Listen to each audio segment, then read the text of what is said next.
I will see you in a week. Yep. Be back in a week. But just, just real quick. You did a great job today. Thank you. What were some of the things you picked up, right? Before, look, we have the before, we have the after. Yep. Dramatic difference in both. So before, you were chunking it, you were decelerating, and you even said it yourself. When I'm trying to hit it shorter or I'm trying to hit it longer, I will decelerate or accelerate my backswing if I'm trying to do something different. Yeah. And that will in turn, because of that, you will have issues with chunking and missing the golf ball because you're decelerating on your fall through cause and effect. So we need to make sure you're accelerating the golf ball through the golf ball. What were some of the things that you picked up today? I picked up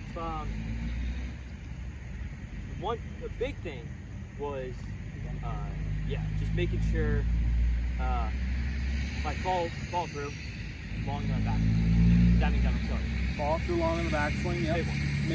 Now I understand that. Means you're accelerating. Correct. Picked up good practice drills, chipping. Yeah, describe some of them too. I think I give you 3. You can nail 2. Yeah. So one was really important. The one that was inside was important. Yeah. So if I have a desk right here, yeah. Keep at a kind of like where my hand is. Yeah. And just kind of consistently hit the ground at a certain point. Yep. Without touching whatever's here.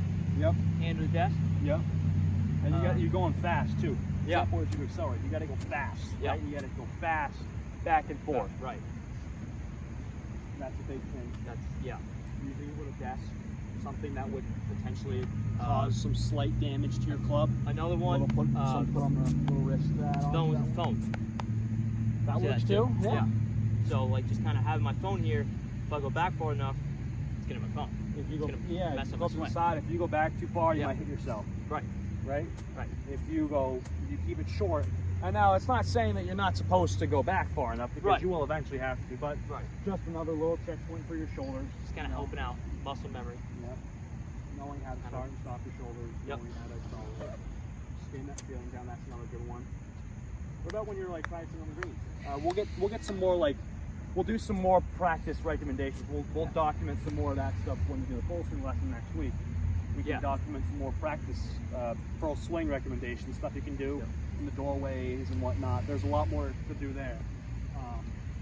But what about some practice when you're by yourself? Yeah, when I'm on the green, I can create an obstacle. Put an obstacle like a putter or any other club, kind of put it on there, and then I have to kind of just loft it over. Yep. Find my pace. Find pace. Yep. Find out. Get a threshold. Walk it out. It's that just find out where in my bet which swing will result in like a 5 pace, 7 pace, 8 pace. That works too. And then lineman stick right behind the ball, kind of. If you're working on my pitch if you're shot. chunking it, yeah. Yeah. If you're chunking it, a lineman stick can go like 2 inches behind the golf ball. Yep.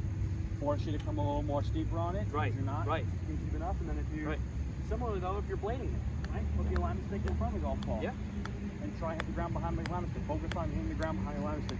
If you can get to the point where you can kind of tune out the golf ball in your swing, and be able to just be you in the ground, and the golf ball is just kind of in the way.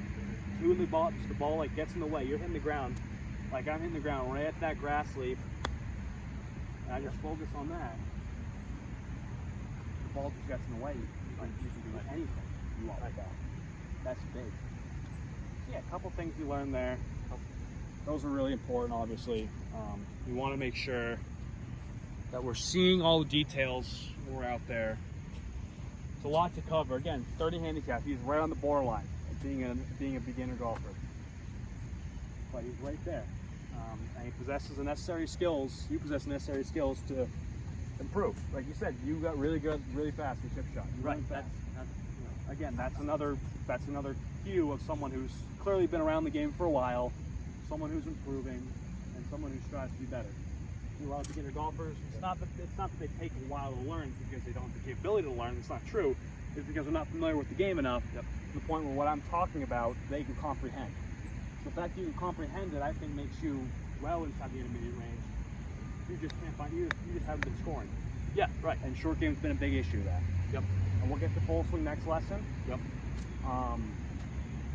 But yeah, for now you made some great progress, and you clearly showed the ability. You can get up and down from different spots. Now, if you have a shot in the bag, I would go to the chip shot more than not when you have Oh, it yeah, up. that's what Yeah. do.